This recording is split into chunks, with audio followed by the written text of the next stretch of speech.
Okay guys, now's as good a time as any to show you this little scooter that I picked up almost 2 years ago now. Give you a quick walk around with it running, and then we'll talk about it.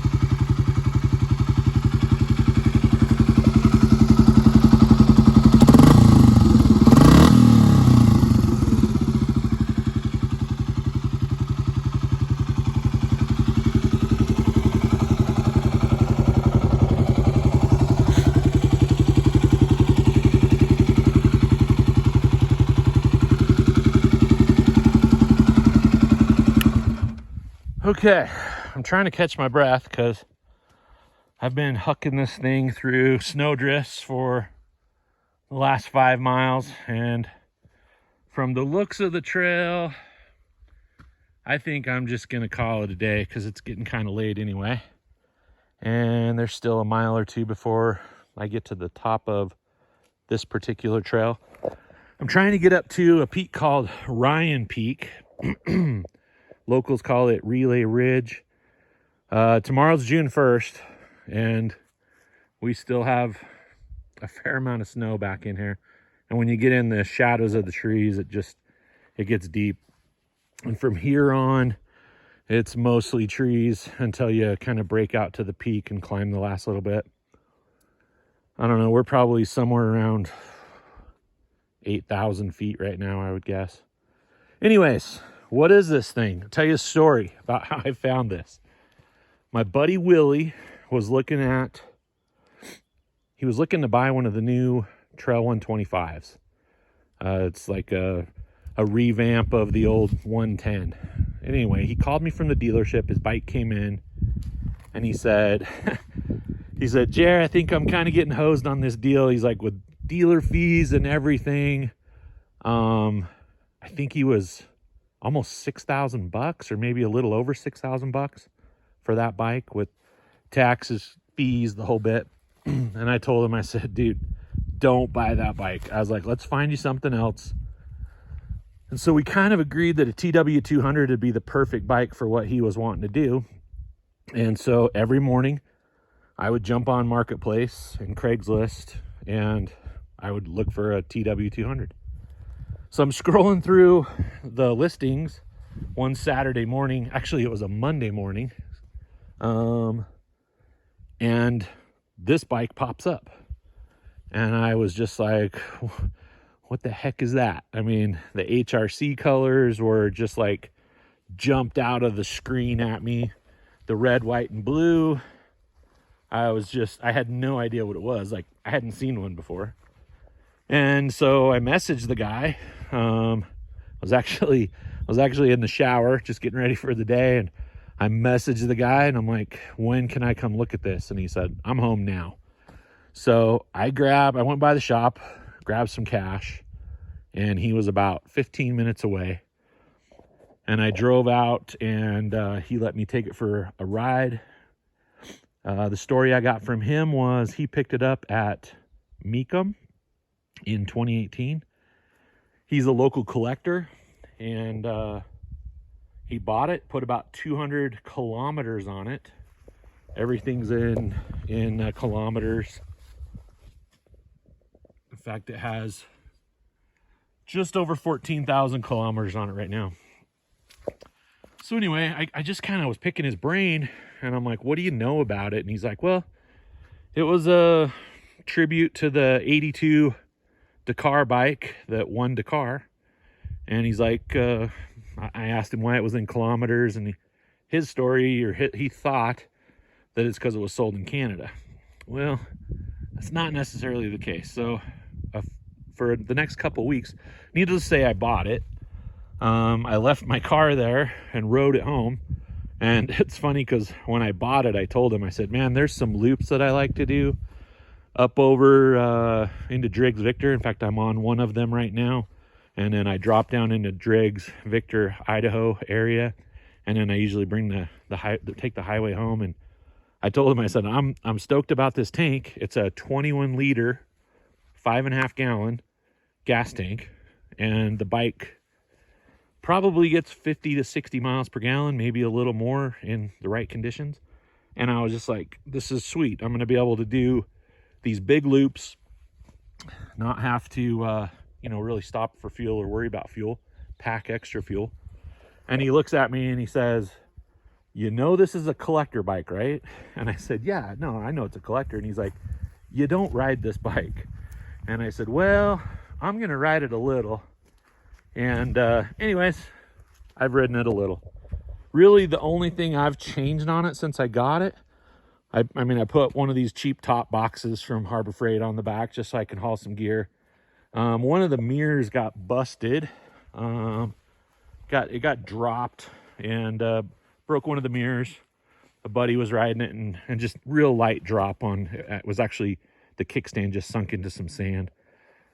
And so I threw these double takes on just because I really like double take mirrors. So I've got those on there. And I did chain and sprockets. Tires were on it when I got it. I'm not a huge fan. I would like to change the tires out. But really, he brought it back from Mecum in Vegas. Had Ben's Quality Cycle kind of go through it. And then, like I say, rode it a couple 100 kilometers, put it in a warehouse, and it just sat in a warehouse for several years till I bought it 2 years ago. Anyways, so back to what it is. It turns out this bike was actually never sold outside of Japan. Now, in Europe, Honda would send over, if you look at the seat's actually shorter because of the tank there. So Europe would get seats, tanks, and the front fender. They didn't get this headlight plastic.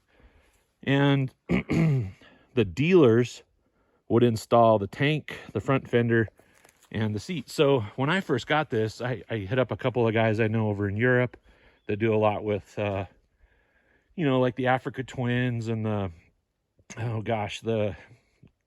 XL 600 LM or 650 LM. I think it's a 600 LM. The bikes we never got here, and they're like, oh yeah, that's just a kit that, the dealers would put on. It's the seat, the tank, and the front fender. They're uncommon, but they're not rare, and so I was like, oh, okay, I didn't really know otherwise. But then when I found this bike catalog, I'll put a link to the catalog in the description of this video. When I found the bike catalog, I was going down through just reading all the specs on it. And at the very bottom of the catalog, it said limited production, 145 sold worldwide. And I was just like, no way. So on the 250, the bikes in Europe, they would put all the stuff on a 500. The bikes that were sold in Japan were the 250Rs, and it was limited to 145 units. So this bike is one of 145, and as I've been looking on the internet, I have done just several Google searches, like multiple Google searches over the last year or two. I have not found another one in North America.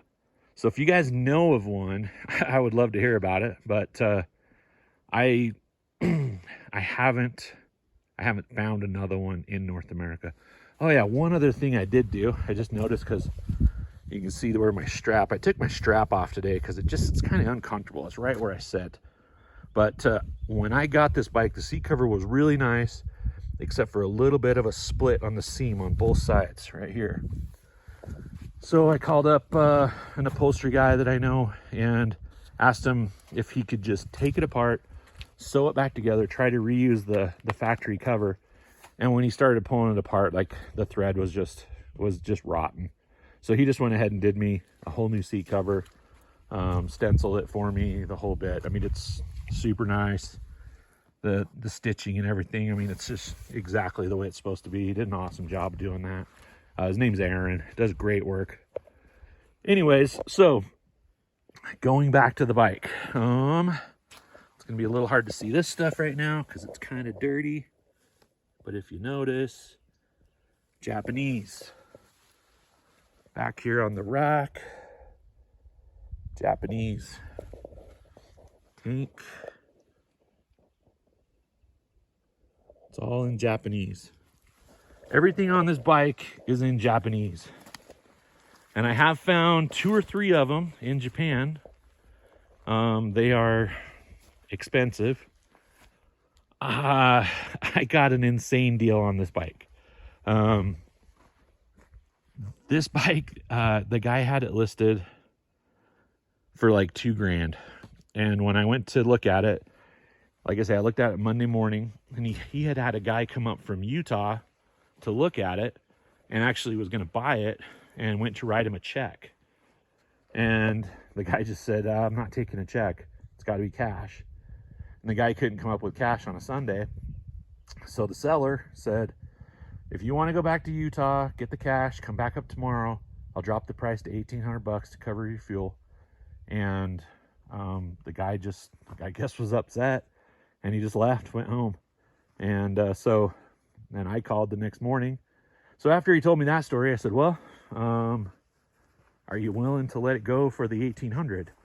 You know, I said, I don't really want to talk you down, but you said you were willing to take 18 for it. And he said, yeah, let's do it. So I gave him $1,800 for it, rode it home.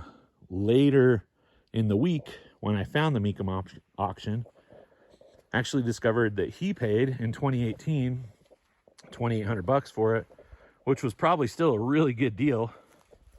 But he decided it was just time to start selling his collection, and so he just passed it along for a good deal. It's a really nice guy, and I love this thing. I mean, it is so smooth. It shifts so smooth. It's got a 6-speed. It's not a powerhouse by any means, but it is just smooth and comfortable to ride. I cruise, typically, it's in kilometers. Typically, I cruise at right about 90 kilometers an hour, and as much as 100, which is right around 62 miles an hour. Here's another kind of interesting little Japanese right there. This is the speed warning light, or a speed warning globe when you translate those characters. And it comes on right at 90 kilometers an hour to let you know that you're at 90. So anyway, I don't know what else to tell you about it, other than it's a lot of fun. It is a big old tank. To be doing trail riding with that tank completely full, I took it down to southern Utah this winter, with right outside of Hurricane. And my brother and my nephews my brother's on his CR500, my nephews were on their little 2-strokes. And I don't know why I had a full tank of gas. I didn't need it, but I just was full.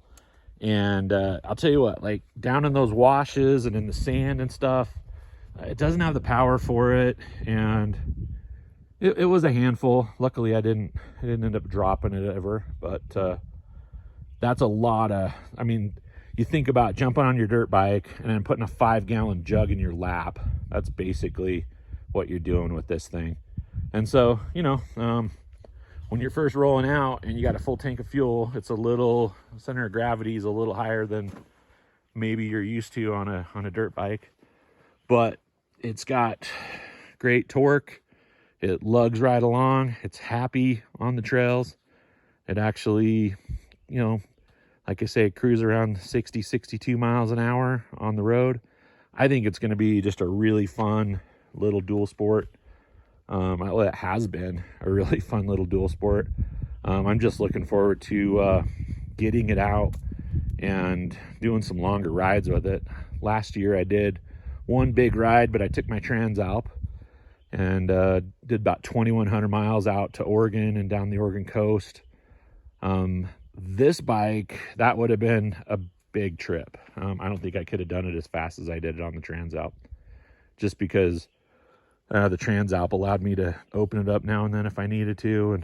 And but this thing has range, a lot better fuel economy, and everywhere you stop, I mean, people just want to come up, bike guys want to come up and just ask you like, what the heck is it, you know? But this is another fun little thing I picked up last year. Picked up this old Troy Lee Designs. So that's the bucket I've been running with it. Kind of a cool old helmet. Kind of matches the bike. It was not Honda when I got it. It was actually Polaris, but I like the colors. I like the vintage. I thought it matched the bike pretty good. So I had Landmark Signs in Idaho Falls. They redid the rear logo there for me. Did a great job on it. Anyways, guys, that's the 1982 Perry Dakar. You know, Honda won Dakar for the first time in 1982. They were the underdog. They were on a big punched out 500. Can't remember the guy's name that was riding it, but I believe it was a French guy. And I think BMW was the one that was favored to win that. And they had a breakdown. And I think the other bike got lost. And so Honda won. And as soon as they won, just all the notoriety and all the fame and fortune that came with winning Dakar, they went crazy. And of course, all of the other bikes that came after that, you know, the Africa Twin, several different twins that led up to the Africa Twin.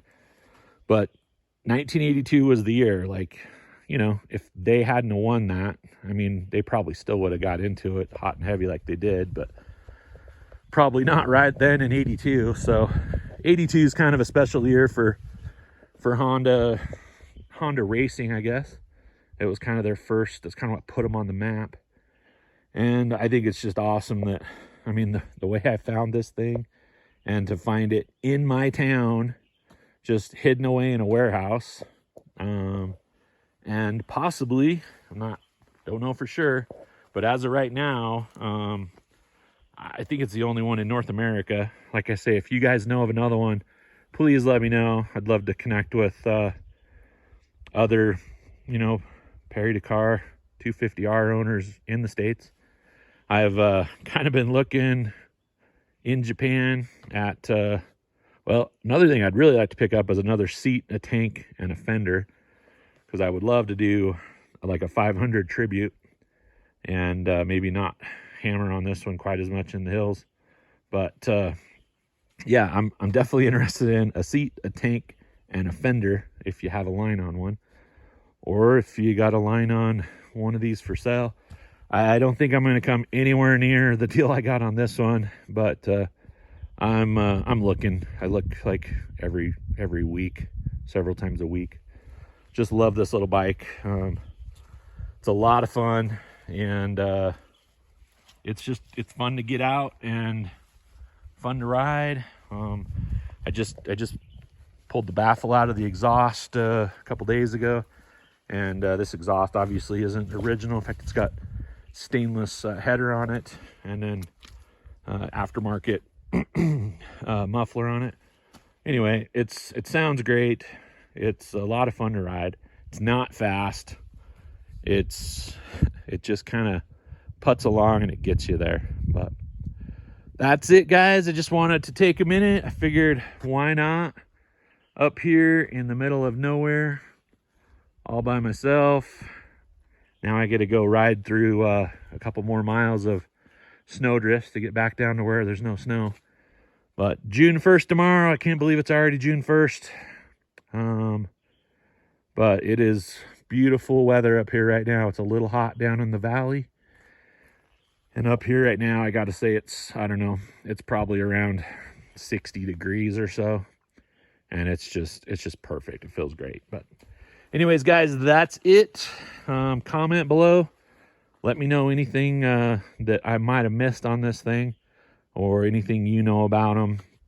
Definitely not an expert on them. It's just done some research over the last year or so.